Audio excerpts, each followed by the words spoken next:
કંઈ તકલીફ આનંદમાં કંઈ કામકાજ હવે અહીંયા જ છીએ પાછા. આવી ગયા તમે? હા, કાલે રાતના જ હવે અહીંયા જ છે. અને એક જ બીજો પ્રશ્ન હતો, બીજે ક્યાંય વાંચના ગોઠવાની હોય તો બીજો મોટો હોલની તપાસ કરો, વિચારીને મને કહેજો તો પછી હું આગળ વાત કરું. આપણી ધર્મશાળામાં તો પોસિબલ નથી.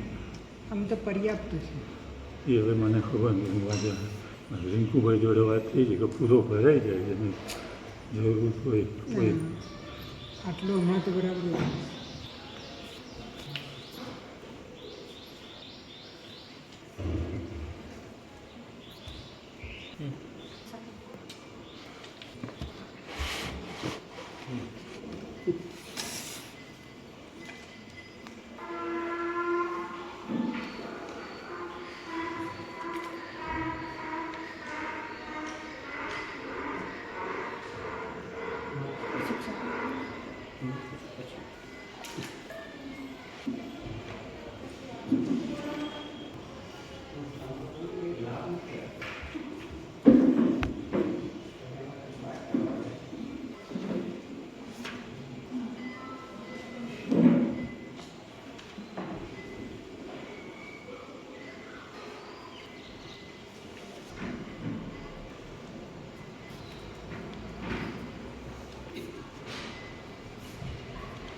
इच्छामि खमाक्नो वन्दिं जामिन्याय निसिहाय मत्अणवन्नामि इच्छामि खमाक्नो वन्दिं जामिन्याय निसिहाय मत्अणवन्नामि इच्छका सूराई सुख तपश्चर्य दुःखं स्वामी साथाचे इच्छामि खमाक्नो वन्दिं जामिन्याय निसिहाय मत्अणवन्नामि इच्छा कारण संदेश भगवान अबूटे मुद्रायम खाना इच्छम खामिनी रायम जंकिंची अपतपलभाफा अंतर्भाषा उड़ी भाषा जंकिंची मध्यमने परिणम सुवा वारंवार तो जान अनुच्छामि दुखन इच्छामि खमात्म मंदिर की जावंजा निसियाय मथनंदामि शिक्षा तो साहित्य इच्छामि खमात्म मंदिर की जावंजा से मथनंदामि इच्छा कारण संदेश भगवान वायन संदेश इच्छामि खमात्म मंदामि इच्छा कारण संदेश भगवान वायन लेस इच्छामि खमात्म मंदामि इच्छकारी भगवान प्रसाद करे वायन प्रसाद करावे नमो रिंदाणं नमो सिद्धाणं नमो आर्याणं नमो विद्याणं नमो लयसर्वसंहं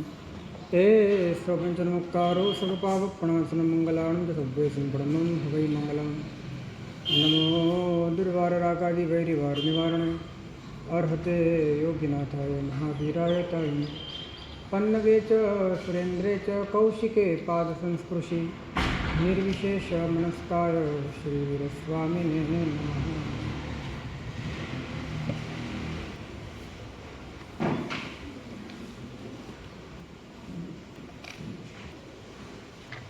હોવું અને જાણવું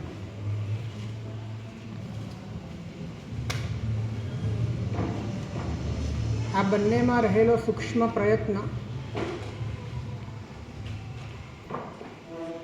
આ બંનેની એકરૂપતાના અનુભવમાં બાધક છે. હોવા માટેનો સૂક્ષ્મ પ્રયત્ન અને જાણવા માટેનો સૂક્ષ્મ પ્રયત્ન એ હોવા અને જાણવાની સ્વાભાવિક સ્થિતિના અનુભવ માટે બાધક. આપણે શરીર તરીકે જીવીએ છીએ તો એ હોવાનો જ પ્રયત્ન છે અને કૃત્રિમ, કારણ કે હોવું તો સ્વાભાવિક છે, હોવું તો સહજ છે, હોવું એ તમારી કોઈપણ જાતના પ્રયત્નજન્ય ઉપસ્થિતિ નથી, સહજ છે. હોવા માટે કાંઈ જ કરવાનું નથી. તો જ્યારે તમારી સભાનતા હું શરીર છું એમ છે, ત્યારે તમારો હોવાનો સૂક્ષ્મ પ્રયત્ન ચાલુ છે. એ પ્રયત્ન લાગતો નથી આપણને, કારણ કે એ તો અનાદિકાળથી આપણને કોઠે વળગી ગયું છે, આપણને ફાવી ગયું છે. પરંતુ કોઈ પણ નામ જેને તમે જાણતા નહોતા અને એ તમે બની જાઓ તો એ પ્રયત્ન જ છે. જે શરીર તમે જાણતા નહોતા અને તમે બની જાઓ એ પ્રયત્ન જ છે. એ પ્રયત્ન કોન્સ્ટન્ટ ચાલુ છે. ખબર નથી પડતી કે આ પ્રયત્ન છે, પણ એ હોવાનો જ પ્રયત્ન છે. અને હોવું જ્યારે પ્રયત્નમાં જોડાઈ જાય ત્યારે હોવું રહેતું નથી, એ બનવું થઈ જાય છે. હોવાનો સૂક્ષ્મ પ્રયત્ન છૂટી જાય તો હોવું સમજાય, અને જાણવાનો પણ સૂક્ષ્મ પ્રયત્ન છૂટી જાય તો જાણવું સમજાય, અને પછી જાણવું અને હોવું એક સમજાય. જાણવાનો કોઈ જ પ્રયત્ન નહીં તો જાણવું સમજાય, અને હોવાનો કોઈ પ્રયત્ન નહીં તો હોવું સમજાય.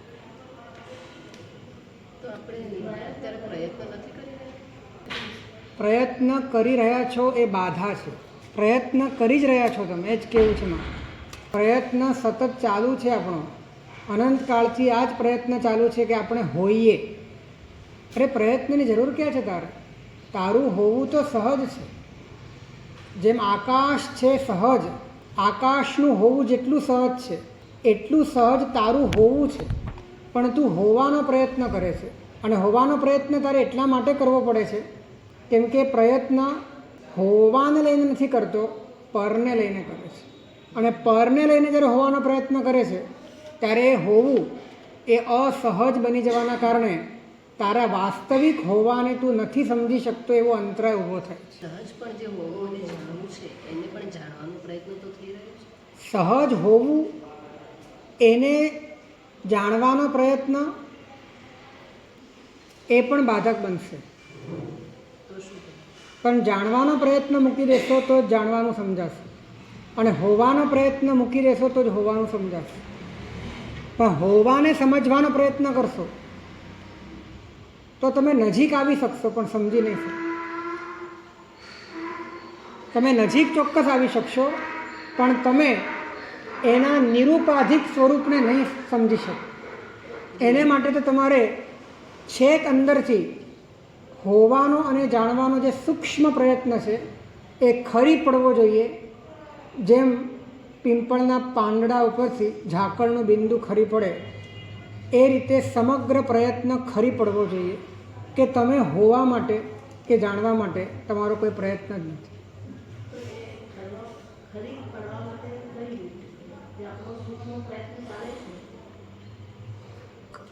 એક વાત ધ્યાનમાં રાખજો કે પ્રયત્ન એ તમારો જાણી જોઈને થનારો વીર્ય વ્યાપાર છે. તમારો જાણી જોઈને થતો વીર્ય વ્યાપાર છે. અને જો તમે મૂકી દો તો એ મુકાઈ જાય છે. મૂકવાની એક પદ્ધતિ છે કે તમે એને ઢીલું મૂકી દો.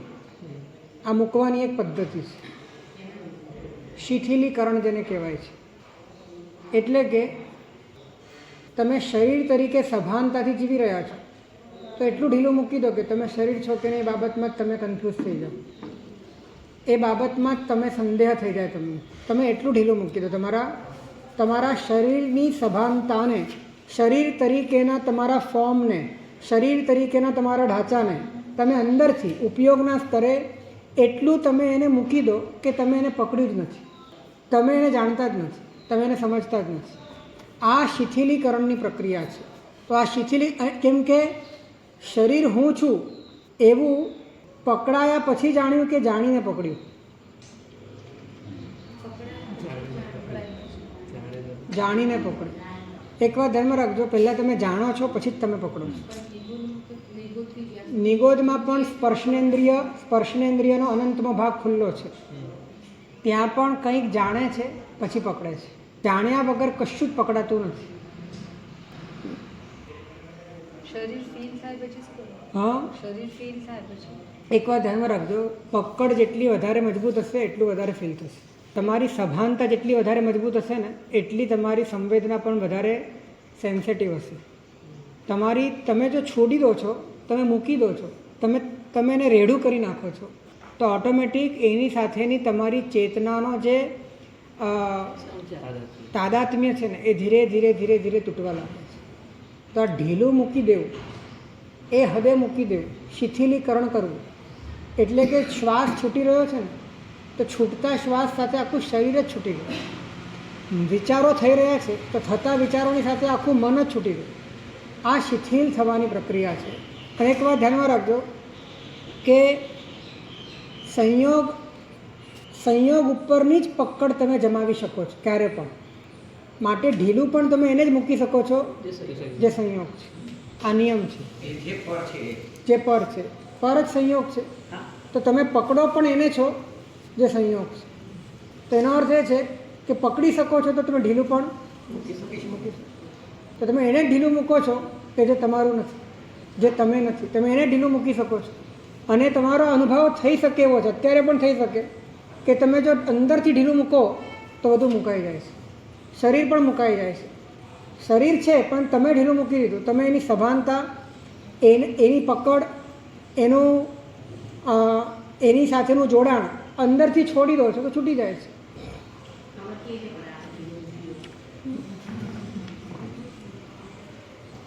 આમ થાક્યા પાક્યા આપણે આવ્યા હોઈએ ત્યારે ઘણી વખત લંબાવી દેતા હોય, ત્યારે ઓટોમેટિક આ પ્રોસેસ થાય છે કે શરીર ઢીલું મુકાય છે. પરંતુ ત્યારે શરીરને પર માનીને અને ચેતનાને અંતર્મુખ કરવા માટેનો કોઈ આયામ નથી હોતો. તો ફરીથી એ ફ્રેશનેસ આવી ગયા પછી ફરી શરીર સાથે જોડાણ તૂટ્યું જ નહોતું, થોડુંક શિથિલ થયું તો ફરી જોડાઈ ગયું. પરંતુ જ્યારે સભાનતાપૂર્વક, જાગૃતિપૂર્વક તમે તમારા શરીરને ઢીલું મૂકો છો, શરીરને ઢીલું મૂકવાની અર્થ એ નથી કે શરીરને રિલેક્સ કરો છો, તમે એકચ્યુઅલી ઉપયોગની જે પકડ છે ને એને તમે છોડો છો. શરીરને ઢીલું મૂકવું અને ઉપયોગને ઢીલો કરી દેવો બે પ્રોસેસ થોડીક અલગ છે. જ્યારે તમે શરીરને ઢીલું કરો છો ત્યારે શવાસન થાય છે. શરીરને ઢીલું કરો છો ત્યારે શવાસન થાય છે, પણ જ્યારે ઉપયોગને ઢીલો કરી દો છો ત્યારે ધીરે ધીરે ભેદ જ્ઞાન થાય છે. ઉપયોગને તમે શિથિલ કરો છો. આમાં દાખલા તરીકે બહુ અઘરું છે.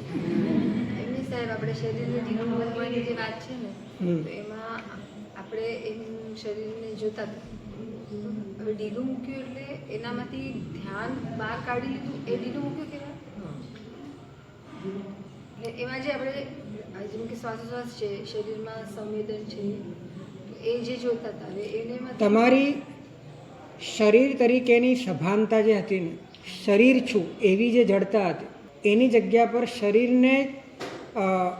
શરીરને ઢીલું મૂકીને, એટલે કે ઉપયોગને શિથિલ કરીને ઉપયોગની જે સ્થિતિ છે ને એને તમે સઘન બનાવવાની કોશિશ કરો છો.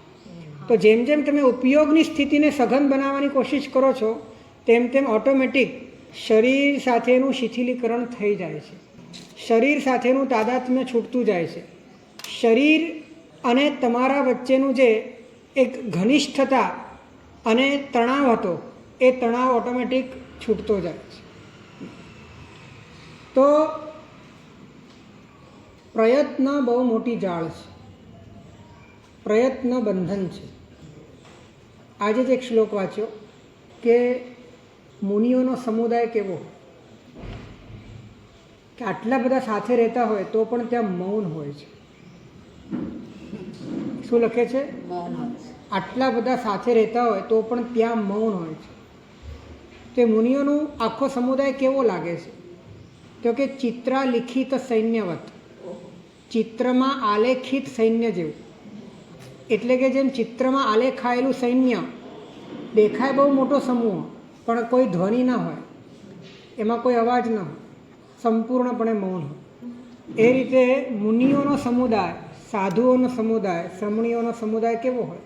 ચિત્રમાં આલેખિત સૈન્ય જેવો, એમાં કોઈ ધ્વનિ ના હોય. આવું ક્યારે બને કે જ્યારે અંતરયાત્રા ચાલતી હોય, દરેકની અંતરયાત્રા ચાલતી હોય, અને અંતરયાત્રાના ભાગરૂપે, કેમ કે પ્રયત્ન જ તમને બહિર્મુખ બનાવે છે, પ્રયત્ન જ તમને બહિર્મુખ બનાવે છે. અહીંયા ઉપયોગને દ્રઢીકરણ કરીએ એટલે આ પ્રયત્ન છે ને, તો ઉપયોગને દ્રઢીકરણ કરીએ આ પ્રયત્ન છે. પણ એ પ્રયત્ન જે આપણે પ્રયત્ન સમજીએ છીએ એના કરતાં વિલક્ષણ છે. પ્રયત્ન તો છે જ, પણ એ અંતર્મુખ પ્રયત્ન છે. અને અંતર્મુખ પ્રયત્ન એ વાસ્તવિક ધર્મ પુરુષાર્થ છે, એ મોક્ષ પુરુષાર્થ છે. અને બહિર્મુખી પ્રયત્ન જ્યાં પકડ શરીર ઉપર આવી, જ્યાં પકડ સંયોગ ઉપર આવી, જ્યાં પકડ પર પદાર્થને લઈને પૂતગલ ઉપર આવી, તો એ પકડ એ સૂક્ષ્મ રીતે અર્થ પુરુષાર્થ અને કામ પુરુષાર્થ છે. ખ્યાલ આવે છે? જ્યાં પકડ છોડવાની વાત છે, જ્યાં અંદરથી ઢીલું મૂકવાની વાત છે, જ્યાં શિથિલ થવાની વાત છે, જ્યાં તમે એટલા આરામમાં તમે પોતાની જાતને ઢાળી રહ્યા છો કે શરીરનો ભાર પણ તમારો ઉપયોગ સહેવા તૈયાર નથી. તમે એટલા આરામમાં ડૂબવા તૈયાર છો કે શરીરને ઉંચકવા પણ તમે તૈયાર નથી.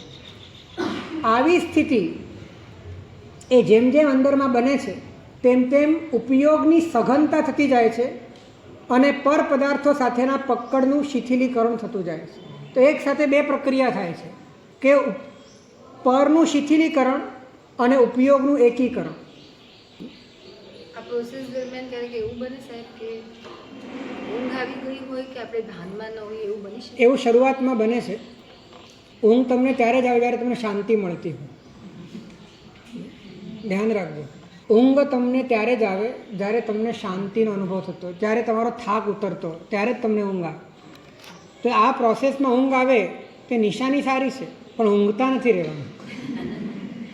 ઊંઘતા નથી રહેવાનું એ તમને બતાડે છે કે તમારો થાક ઉતરી રહ્યો છે, તમારી ચેતનાની પકડ ઓછી થઈ રહી છે, તમારો તણાવ ઘટી રહ્યો છે, એ તમને ઇન્ડિકેટ કરે છે.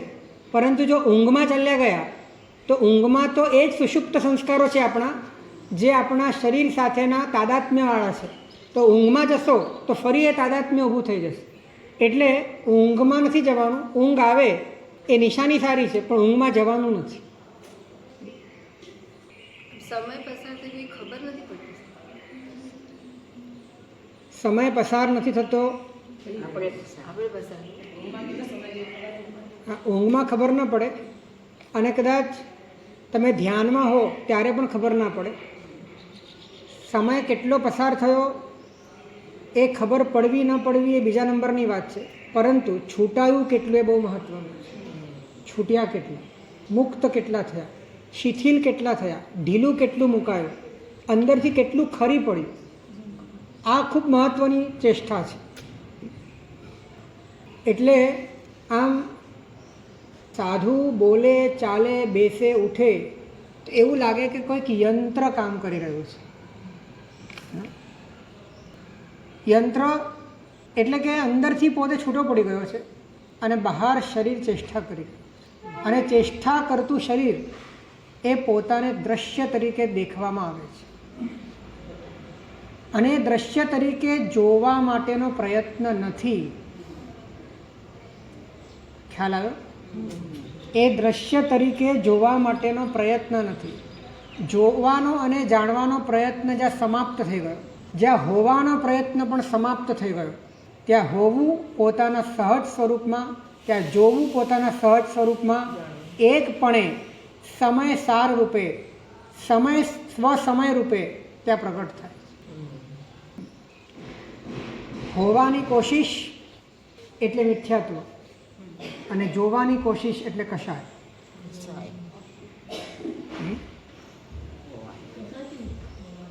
કેમ કે કોશિશ આવી તો કોશિશ તો રાગ દ્વેષ વગર થતી નથી.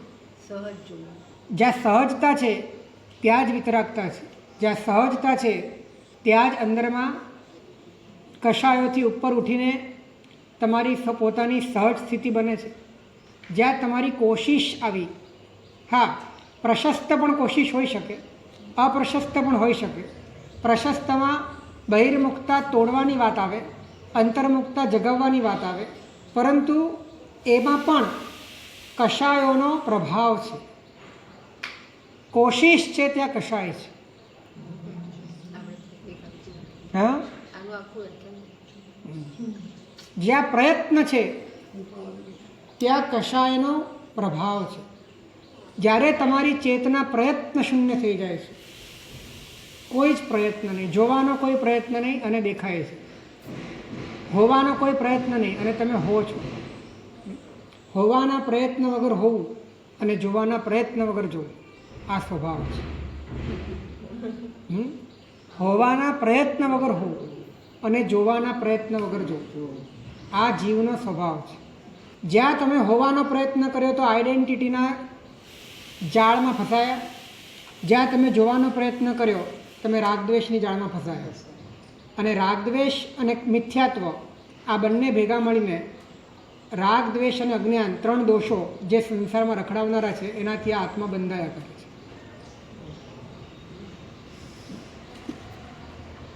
પરંતુ આપણે પ્રયત્નને રાગ દ્વેષ રૂપે ક્યારે જોઈ શક્યા નથી. આપણને તો પ્રયત્નનું પરિણામ આવે ત્યારે ખબર પડે છે કે રાગ છે. પ્રયત્ન પ્રવૃત્તિમાં પરિણમે છે ત્યારે ખબર પડે છે કે આ રાગ છે. પ્રયત્ન પ્રવૃત્તિમાં પરિણમે છે ત્યારે ખબર પડે છે કે આ દ્વેષ છે.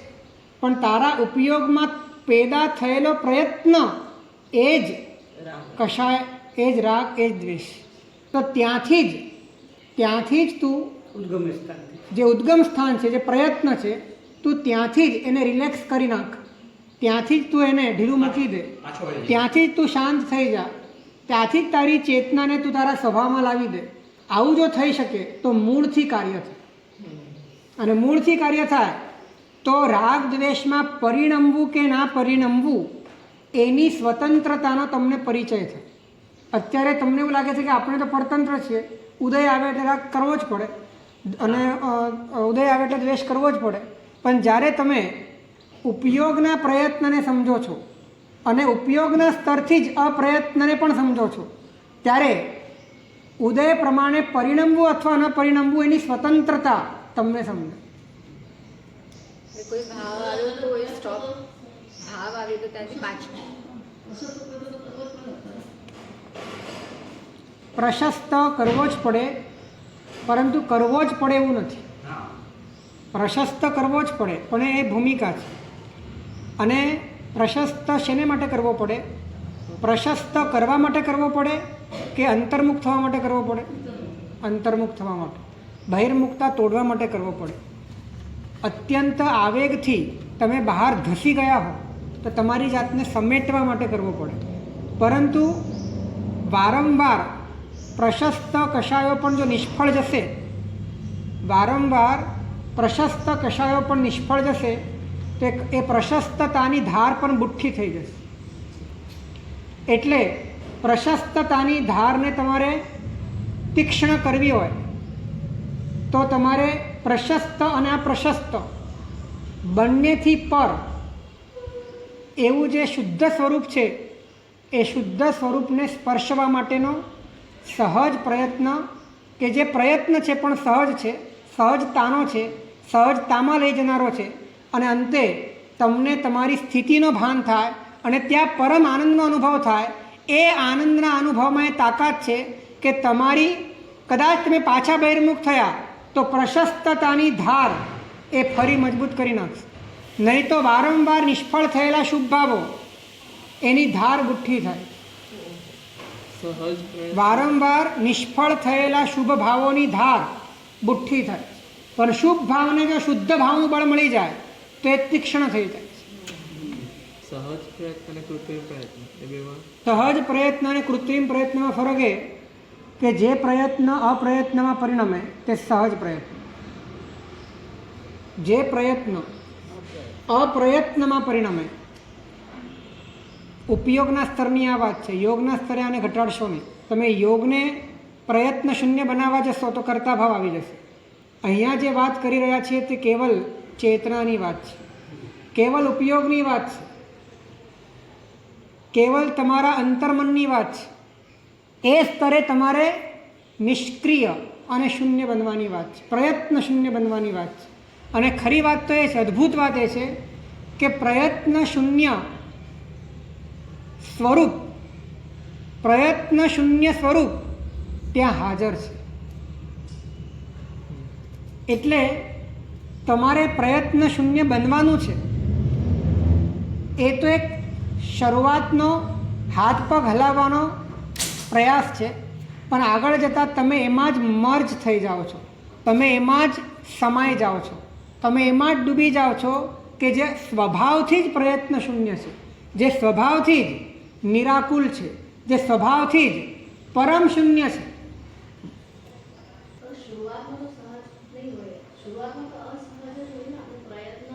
પ્રયત્ન અપ્રયત્નમાં પરિણમે. એને માટે શરૂઆતમાં જેટલો વધુ પ્રયત્ન છે એટલી અસહજતા છે. જેમ જેમ પ્રયત્ન અપ્રયત્નમાં પરિણમતો એ સ્વભાવની સ્થિતિમાં આવે છે તેમ સહજતા એના મૂળ સ્વરૂપમાં વિકસે છે. તો હોવું અને જાણવું આ બંને સાક્ષાત આપણે અનુભવી રહ્યા છીએ, પણ વિકૃત સ્વરૂપે. હા કે ના? હોવું અનુભવાય છે પણ વિકૃત સ્વરૂપે, અને જાણવું પણ અનુભવાય છે પણ વિકૃત સ્વરૂપે. હોવામાં પણ પ્રયત્નપૂર્વકતા છે, જાણવામાં પણ પ્રયત્નપૂર્વકતા છે. આ પ્રયત્ન હટી ગયો અને એ માત્ર હોવું અને જાણવું એ પોતાના કોઈપણ જાતના ટેકા વગર, કોઈપણ જાતના આલંબન વગર, કોઈપણ જાતના બહારના પદાર્થોના મિશ્રણ વગર એ માત્ર સ્વયં અનુભવાય છે. તો એ સ્વસમયરૂપ આત્મા નામનો પદાર્થ છે, જે અનુભૂતિમાં આવતાની સાથે સમ્યક દર્શન થાય છે.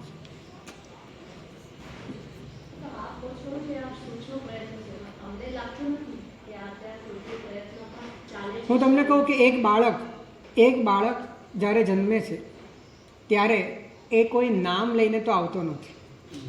ત્યારે એને ફઈબા નામ પાડે છે, માતા પિતાએ નામથી એને બોલાવે છે. તો એ શું કરે છે? શું એ સ્વીકારે તો છે ને? તો એ સ્વીકારવું શું છે? એ હતો કે નહોતો પહેલાં? નામ મળતા પહેલાં એ હતો કે નહોતો? તો પછી એને નામ સ્વીકાર્યું કે?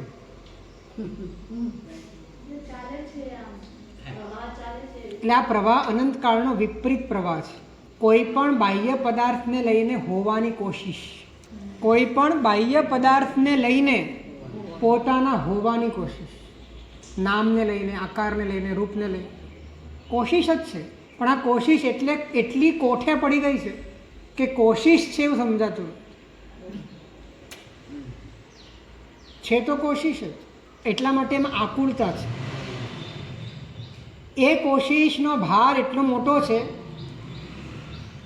કે એ ભાર નીચે આપણે કદાચ આખું જીવન રતિમાં પસાર કરીએ તો પણ અર્થ ધ્યાન છે. એટલો મોટો ભાર છે. કારણ કે જ્યાં તમારી પકડ પર પદાર્થની છે તો એ પર પદાર્થની પકડ સ્વયં તમારા કંટ્રોલમાં ન હોવાના કારણે અને તમારું સ્વરૂપ બની જવાના કારણે બે વાત છે.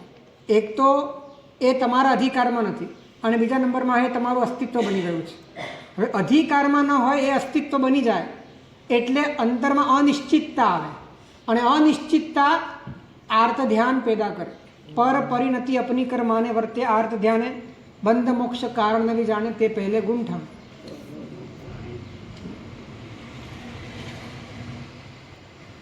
તો બહુ સહજ રીતે અસહજ બનવાની આપણને કળા ફાવી ગઈ છે. બહુ સહજ રીતે અસહજ થવાની કળા આપણને ફાવી ગઈ છે. હોવાનો પ્રયત્ન કરવાનો આપણને એમ આદત પડી ગઈ છે. જાણવાનો પ્રયત્ન કરવો આપણને આદત પડી ગઈ છે. મહાપુરુષ કોને કહેવાય? જ્યાં હોવાનો અને જાણવાનો પ્રયત્ન ખરી પડ્યો છે. જ્યાં હોવાનો અને જાણવાનો પ્રયત્ન જ ખરી પડ્યો છે તે મહાપુરુષ છે. लेकिन देखने का नहीं आता, हाँ, जानना और देखना दोनों साथ में होता है. एक ही है, एक ही. एक ही है.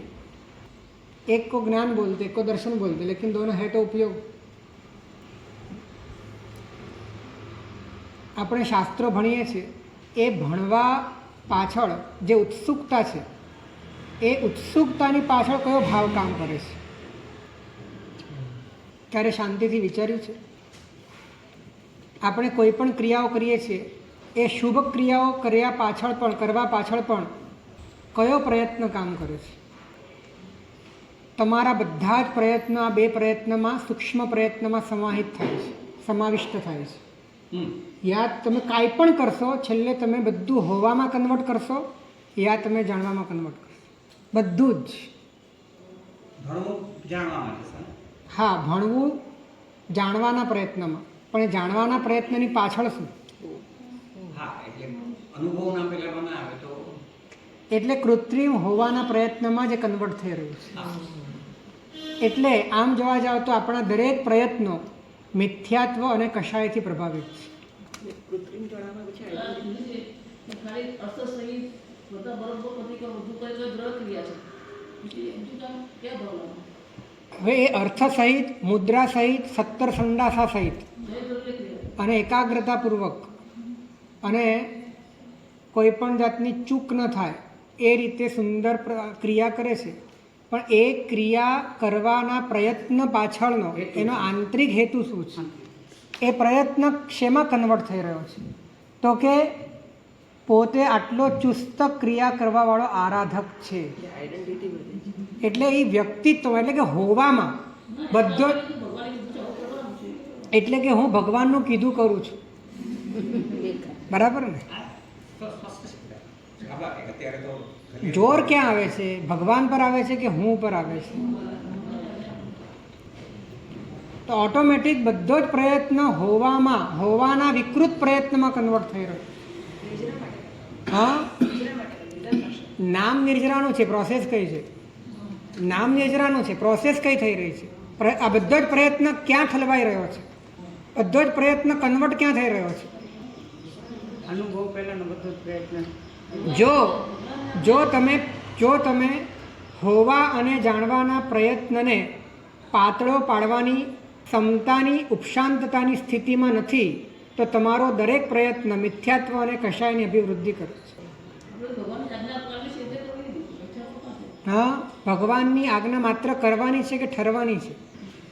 ઠરવા માટે કરવાનું છે, પણ ઠરવાની વાત નથી અને માત્ર કરવાની વાત છે. તો એ કરવાની વાતમાં તો કર્તૃત્વ આવી જાય છે. હા, શિથિલીકરણ છોડતા જાઓ. ક્રિયા કરો એ પહેલાં, ક્રિયા કરો ત્યારે અને ક્રિયા કર્યા પછી દરેક સમયમાં અંદરથી આ પ્રોસેસ ચાલવી જોઈએ. કારણ કે તમે હોવાના સ્તરે અને જોવાના સ્તરે પ્રયત્ન શૂન્ય બનવાની ધારામાં હશો, અંતર્મુખ થવાના ઢળાવ પર હશો ને તો જ તમને પરમાત્માની ક્રિયાઓના મર્મને સમજવાની ક્ષમતા હશે. કે ખમાસમણું આપતી વખતે પણ એ ધારા તમને અંતર્મુખ કઈ રીતે બનાવી શકે, તમને વિનય એ કઈ રીતે તમને અંતર્મુખ બનાવી શકે, આ બધી વાતો સમજાતી ક્યાં છે? આ તો માત્ર એક યંત્રની જેમ ક્રિયાઓ થઈ રહી છે. આની સંવેદના ક્યાં છે? આનો બોધ ક્યાં છે? ફક્ત આપણે લેબલ આપીએ છીએ કે આ હું મોક્ષ માટે કરું છું, આ હું નિજરા માટે કરું છું, આ હું ગુણ વિકાસ માટે કરું છું. લેબલ આપવાથી નહીં થાય, પ્રોસેસ થવી જોઈએ. પ્રોસેસ થશે તો પરિણામ મળશે. લેબલ આપવાથી કામ નહીં થાય. સાહેબ, કોઈ એવા જીવો હોય ને કે જેને આ માર્ગ ખબર જ નથી પણ એને ભગવાનની વાતો સાંભળી, એને ગમી, એ કરી. એક વાત ધ્યાન રાખો, જે વ્યક્તિને ભગવાનની વાતો ગમે છે અને ગમવા પાછળ એને ઠરવાનો પૂર્વજન્મનો સંસ્કાર છે તો કદાચ એ સાવ નવો સવો આવ્યો છે તો પણ તમારા કરતાં આગળ વધી જશે. કેમ કે એની પાસે અંદરથી ઠરવા માટેનો પ્રવાહ છે. અન્ય લિંગી સિદ્ધમાં થાય જ છે આવો. અને જૈન દર્શનમાં આવનારા પણ એવા અનેક આત્માઓ છે કે જે પૂર્વજન્મની ધારા લઈને આવેલા હોય છે અને ભગવાનની વાતો એમને એ સંબંધમાં સમજાય છે કે જે સંબંધમાં એ ધારા લઈને આવે. સમજાવો છો તમને એમ લાગે છે કે હું જેમ સમજાવું છું એમ સમજે છે, પણ એમ સમજતો નથી. એ રીતે જ સમજે છે જે રીતે એને સમજવું છે. એટલે પૂર્વથી એ પ્રમાણેનો લઈને આવેલો છે. વિધિપૂર્વક કરવું એટલે આ વિધિપૂર્વક કરવું જોઈએ. વિધિનો અર્થ એ છે કે એવા અનુશાસનથી કરવું કે જે અનુશાસનમાં રહેવાથી બહિર્મુખતા તમારી તૂટે. એ અનુશાસનનું નામ જ વિધિ છે. તમારે હાથ આમ જોડવા કે તમારે આ રીતે હાથ ફેરવવો, મુપત્તિનું પ્રલયન કરવું, આ બધા જ અનુશાસન માત્ર તમારી બહિર્મુખતા તોડવા માટે છે. એ અનુશાસન આજ્ઞા પરાયણ બનીને સ્વચ્છંદતાને ટાળવા માટે છે. આ બધાનો ઢાળ છેલ્લે તમારું કર્તૃત્વ તમે છોડી દો અને તમે હોવા અને જોવાના પ્રયત્નથી મુક્ત બની જાઓ, એને માટેની આખી ગતિવિધિ છે. પરંતુ આપણે આ મર્મને સમજી શક્યા નથી.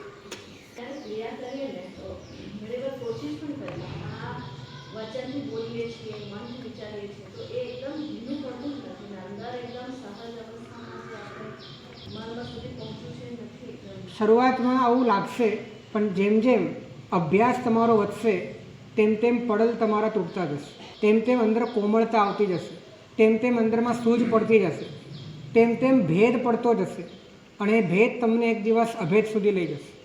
પણ આ પ્રયત્ન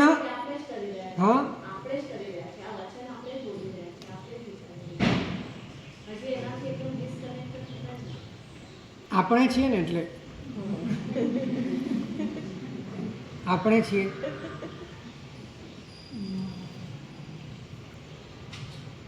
તમે જેમ જેમ મૂકતા જશો અને આપણે ઘણી તમને બધાને કાપનું દ્રષ્ટાંત જલ્દી સમજાશે કે સાબુવાળા કપડાં હોય અને ચોખ્ખા પાણીમાં પછી પાછું ચોખ્ખું પાણી લીધું હોય, હજી સાબુવાળા જ છે કપડાં, તો આપણે જ્યારે એ પાણીમાં કપડું નાખીએ ત્યારે સાબુ એમાં નીકળે છે. આ શિથિલીકરણ છે. એ ઢીલું પડે છે, છૂટે છે. અને ઘણી વખત આપણે એ કપડાને ભેગું કરીને દબાઈએ છીએ. એ એકીકરણ છે. એકીકરણથી પણ પર સાથેનો સંબંધ તૂટે છે અને સ્વ સાથેમાં સમાઈ જવાની ધારા ઉત્પન્ન થાય છે. અને શિથિલીકરણમાં પણ જે વધારાનો કચરો છે, જે વધારાની પકડ છે, એ પણ બધી છૂટતી જાય છે. બંને થાય છે. ગૌણ મુખ્ય ભાવે બંને થાય છે. શિથિલીકરણ થાય છે, છોડતા ગયા છૂટતું ગયું, મૂકતા ગયા મુકાતું ગયું, અંદરથી નિરપેક્ષ બનતા ગયા અને સંબંધ તૂટતો ગયો. પછી તમે હવે જે છો એમાં તમે સઘન થઈ ગયા. હવે સઘન થવું ને એ કપડાને દબાવીને કચરો કાઢવાની વાત છે, અને છોડવું, મૂકી દેવું, એ કપડાને પાથરીને શિથિલ કરવાની વાત છે. તો તમે શિથિલીકરણથી પણ અને એકીકરણથી પણ તમે તમારી પોતાની ચેતનાને જ શુદ્ધ કરવાનું કામ કરો છો, ચેતનામાં જ તાદાત્મ્ય થવાનું કામ કરો છો, ચેતનામાંથી જ પરને મુક્ત કરવાનું કામ કરો. દ્રષ્ટાંતો બધા સંપૂર્ણ નથી હોતા, પણ સમજવા માટે તમને ઇશારો આપી શકું.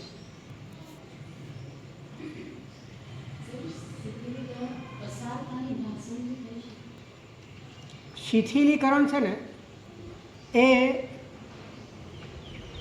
સંબંધ શૂન્યતાની અસારતા છે ને, એમાં કદાચ તમારે ચિંતનની જરૂર પડે. અહીંયા તો સંબંધ જ નથી, અહીંયા તો મૂકી દેવાની જ વાત છે. દાખલા તરીકે મારા હાથમાં પેન છે, તો હવે મારો હાથ ઢીલો પડે તો શું થાય? તો ઢીલું પડવું અને છૂટી જવું. તો અહીંયા અસારતાની વાત નહીં, પણ ભિન્નતાની વાત છે. ભિન્નતાને તમારે વિચારીને મહેસૂસ નથી કરવાની, તમારે ઢીલા પડીને મહેસૂસ કરવાની. જેમ પેન ભિન્ન છે તો એનો અનુભવ હાથ ઢીલો પડતાની સાથે મને થાય છે. એવી રીતે ચેતના જેમ જેમ મુક્ત બને છે, મોકળી બને છે, ચેતના જેમ જેમ રિલેક્સ બને છે, ચેતનામાં જેમ જેમ આરામ આવે છે, તેમ તેમ ઓટોમેટિક એની પકડ પર સાથેની છૂટી પડતા એ ભેદ તમને સમજાવવા લાગે છે અસારતાનું. અને એક વાત ધ્યાનમાં રાખજો, જે વસ્તુ ભિન્ન હોય ને એ અસાર જ હોય કાયદો છે. જે ભિન્ન હોય એ અસાર જ હોય કાયદો છે. પણ ભિન્નતા નહીં સમજાય અને અસારતાનું ચિંતન કર્યું તો બની શકે કે એ ચિંતનમાં તમે અટકી ગયા અને ભેદ થવાનો બાકી રહી ગયો. તો આ બહુ ફાસ્ટ પ્રોસેસ છે કે તમે ચેતનાને એ હદે શિથિલ કરી નાખો કે ચેતના કશું પકડી શકવા માટે સમર્થ જ ના બને. જેટલું પણ હતું એના હાથમાં બધું છૂટી ગયું. હવે માત્ર ચેતના બચી, ત્યારે તમે એકીકરણ કરો. એકલી ચેતના બચી ત્યારે એકીકરણ કરો. તમને ખ્યાલ આવે કે હજી પણ કંઈક બાકી રહી ગયું છે, ફરી શિથિલીકરણ કરો, ફરી એકીકરણ કરો, ફરી શિથિલીકરણ કરો, ફરી એકીકરણ કરો. એમ કરતાં કરતાં તમે તમારા સ્વાત્મભૂત, પોતાના ચૈતન્યભૂત, પોતાના મૂળ સ્વરૂપના અત્યંત સમીપ આવીને અનુભૂતિની કગાર પર આવી શકો છો, અનુભૂતિ સુધી પણ પહોંચી શકો છો. પરંતુ આપણી આટલી અંદરની સજ્જતા છે કે આપણે હોવાનો પ્રયત્ન છોડવા તૈયાર હોઈએ અને આપણે જાણવાનો પ્રયત્ન છોડવા તૈયાર હોઈએ. હા, જોઈશે જ. હોવાનો અને જોવાનો બંને પ્રયત્ન મુકાઈ જાય. આપણે પગામ સિજ્જા બોલીએ છીએ, એમાં 4 પ્રકારની વિકથા અને આ બધા જે ભાંગાઓ છે એ બધા જ ભાંગાઓમાં તમે શાંતિથી વિચારશો કે બધા જ પ્રયત્નો એ હોવા અને જોવાના પ્રયત્નો છે. એ બધા જ મિથ્યાત્વ અને કશાયના પ્રયત્નો છે.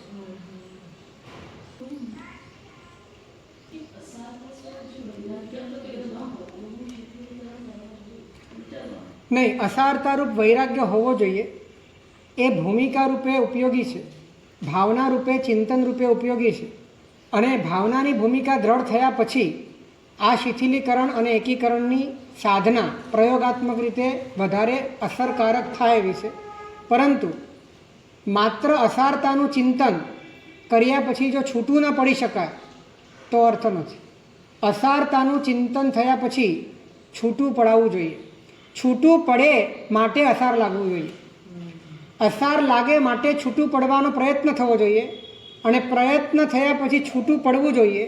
છૂટું પડે માટે અસાર લાગવું જોઈએ કે આ છૂટું છે. તો ક્યારે કરશો? ક્યારે કરવું છે? આ બધું અંતર્મુહૂર્તમાં થાય એવું છે. આ જેટલી વાત કરીએ છીએ આ બધી જ વાત અંતર્મુહૂર્તમાં, આમ ઘડીના 6થા ભાગમાં થાય એવું છે. તમારો વેગ કેટલો છે? હા, ઉપયોગને મુક્ત કરવાનો છે, આટલી વાત ધ્યાનમાં હોવી જોઈએ. પછી ઉપયોગને મુક્ત કરવા માટે તમારે જ્યાં રાખવો હોય ત્યાં રાખો. ઉપયોગ મુક્ત થવો જોઈએ, બંધાવો ના જોઈએ. ઉપયોગ પ્રયત્ન શૂન્ય થવો જોઈએ, સક્રિય ના થવો જોઈએ. ઉપયોગ શાંત થવો જોઈએ. ઉપયોગ એ ઉદ્વિગ્ન, ક્લેશવાસિત ના થવો જોઈએ.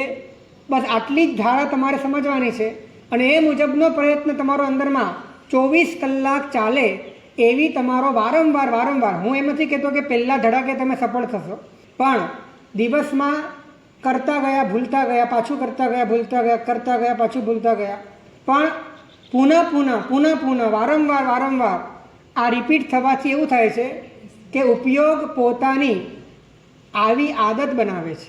ઉપયોગ હોવા અને જોવાની બાબતમાં પ્રયત્નમાંથી અપ્રયત્નની ધારામાં જવા માટે પોતાનો વળાંક લે છે.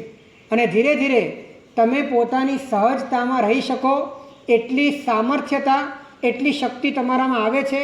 શરૂઆતમાં અઘરું લાગે, કેમ કે ધારા વારંવાર તૂટે અને વારંવાર તમારે પ્રયત્ન કરવો જ પડે, વારંવાર તમારે સજાગ થવું જ પડે. પરંતુ અનંત ભવચક્રોના પ્રયત્નોની સામે આ પ્રયત્ન કાંઈ જ નથી. અને આ પ્રયત્ન અવશ્ય સુખદાયક છે, આરામદાયક છે, તૃપ્તિદાયક છે, શાંતિદાયક છે, તમને સ્વાધીનતા આપનાર છે, સ્વતંત્રતા આપનાર છે, તમને તમારી પોતાની આત્મિક સુખની અનંત શક્તિનો પરિચય કરાવનાર છે. માટે હોવું અને જોવું શું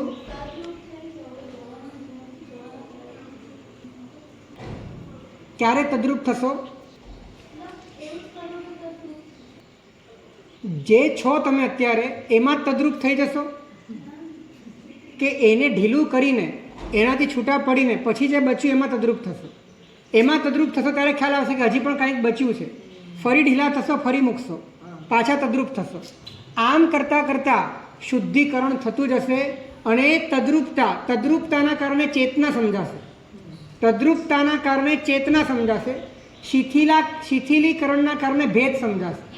આમ ભેદ થતો જશે અને સાથે સાથે ચેતના પણ એક થતી જશે. ચેતનાનું પ્રકટીકરણ થતું જશે. આ પ્રોસેસ સાધના છે. સાધના 24 કલાક થઈ શકે છે. તદ્રુપ થવાથી ચેતના સમજાશે, ઉપયોગ સમજાશે. પોતાની જે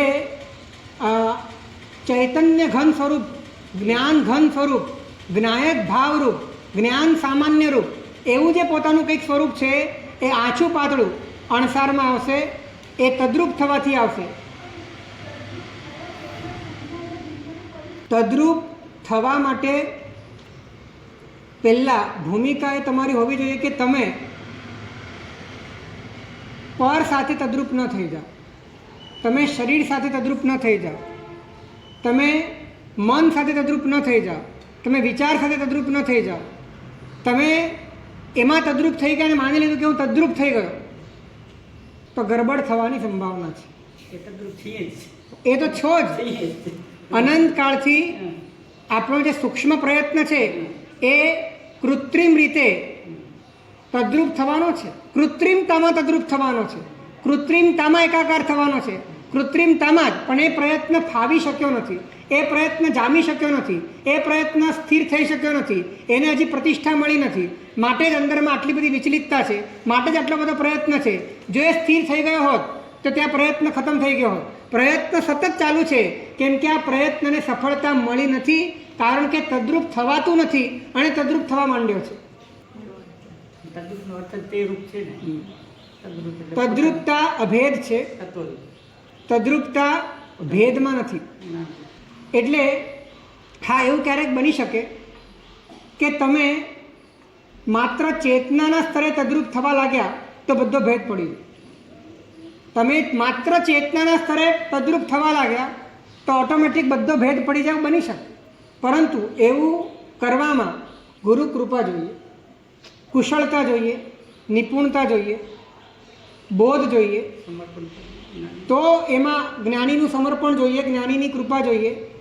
નહીં તો કદાચ માત્ર જે ચેતના ઓલરેડી પર સાથેના તાદાત્મ્યમાં છે એમાં તદ્રુપ થવાથી કદાચ એ તાદાત્મ્ય વધી પણ જાય.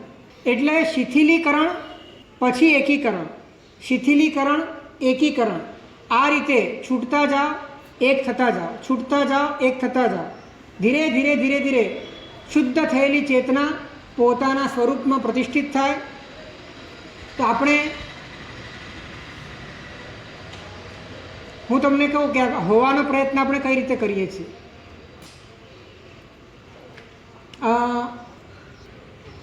આપણે જઈ રહ્યા છીએ અને સામેથી કોઈ મહાત્મા મળ્યા ત્યારે આપણને મનમાં વિચાર આવે છે કે આ ફલાણા સમુદાયના છે. ત્યારે ઓટોમેટિક આપણને ખ્યાલ અંદરથી અનકોન્શિયસલી હોય છે કે આપણે આ સમુદાયના છીએ. તો ત્યારે તમે હોવાનો પ્રયત્ન કર્યો છે. સામે કોઈ પુરુષ છે અને આપણને લાગે છે કે હું સ્ત્રી છું, અથવા તો કોઈ સામે કોઈ સ્ત્રી છે અને આપણને લાગે છે પુરુષ છું, તો તમે હોવાનો પ્રયત્ન કર્યો છે. આવી રીતે 24 કલાક હોવાના પ્રયત્નની સૂક્ષ્મ ધારા ચાલે છે જ ને.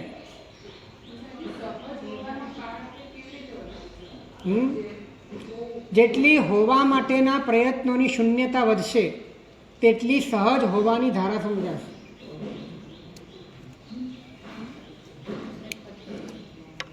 હોવાના પ્રયત્નોની શૂન્યતાનો કાળ જેટલો વધશે એટલી હોવાની સહજતા સમજાશે. સામે મળે એટલે સહજ દેખાય જ ને કે આ વ્યક્તિ આવી. એક વાત ધ્યાનમાં રાખો કે તમે વિચારવા જશો તો અટવાઈ જશો. આ વસ્તુ કેમ કે ઠીક છે, વિચારો, તમે વિચારવા માટે શરૂઆતમાં તમને વિચાર સપોર્ટ કરશે, ભાવના સપોર્ટ કરશે, બધું સપોર્ટ કરશે, પરંતુ વાસ્તવમાં એ છે કે તમે એ રીતે ઉપસ્થિત જ કેમ હો છો કે તમે આ છો એમ. તમે આ છો કે એ ઓટોમેટિક કેવી રીતે ચાલે છે?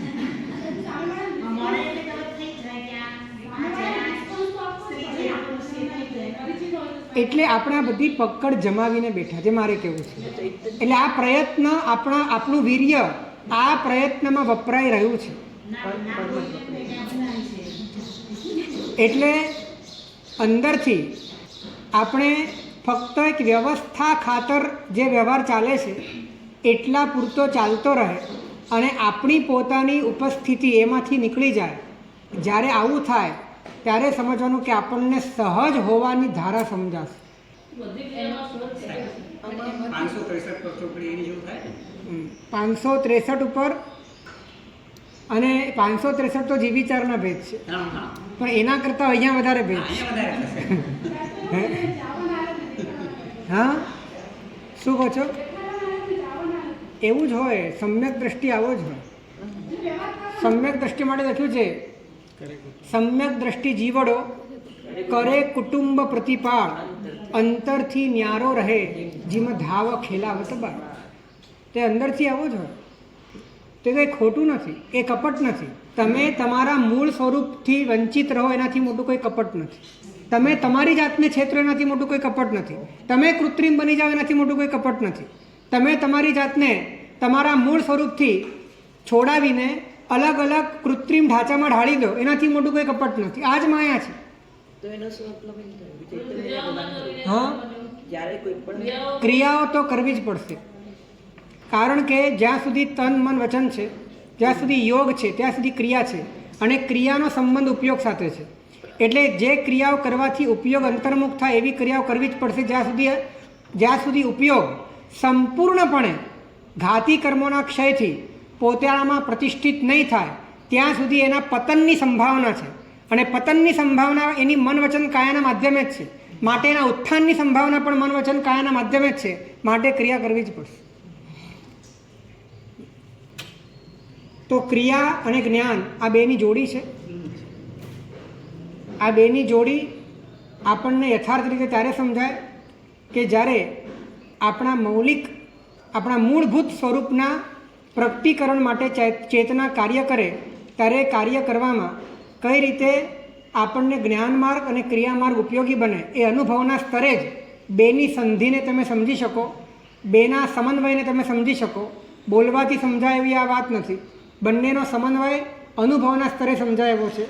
તો આ રીતે હોવું અને જોવું એ પ્રયત્ન વગરનું ક્યારે અનુભવાય? એ ધન્ય ઘડી ક્યારે આવે મારા જીવનમાં કે જ્યારે હોવું અને જોવું પ્રયત્ન શૂન્ય અનુભવાય.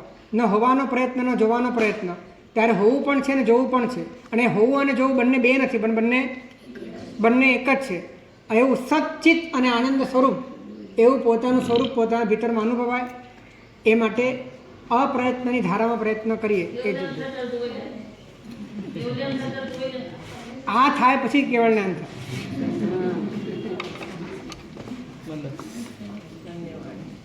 이참이 가마스모니 시아이 난 이참이 가마스모니 무장무장이 시아이 난 처가를 라이시부터 같은 여자 식생이 야트라고 밤이 사다 되지 참이 가마스모니 시아이 난 미차는 신이성으로 붙는데 라임 가면 이참 가면이라이 त्यांनी ज्यापर्यंत ते बांधून तर त्याच्याने समाजनंतर बसवा यांनी मज्जाविनपर्यंत सुममा बायमा तुपेजन अहम न जाणामी तस्मै छामी दुकडा छामी कमासम शियाय मत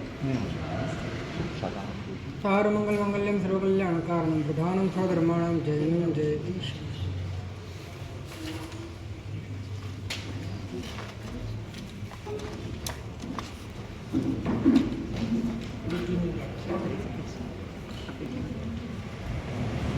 શબ્દ તો યાદ નથી. એટલે બહિર્મુક્તા નાશ માટેનું અનુશાસન એ જ વિધિ છે.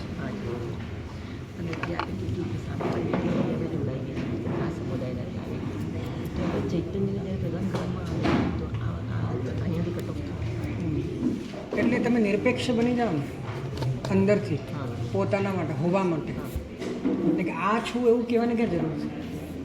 બહારથી ભલે આપણે લોકો આપણને આ રીતે ઓળખે કે આપણે જવાબ આપીએ, પણ અંદરના સ્તરે આપણે ત્યાં નિરપેક્ષ જ રહેવાની જરૂર છે. તો એ આપણે લેવાની જરૂર નથી.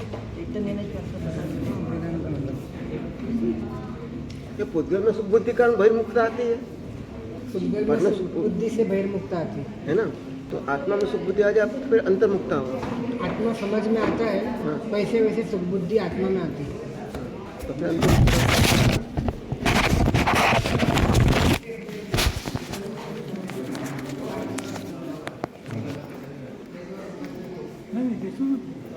ભાષા છે ઉપર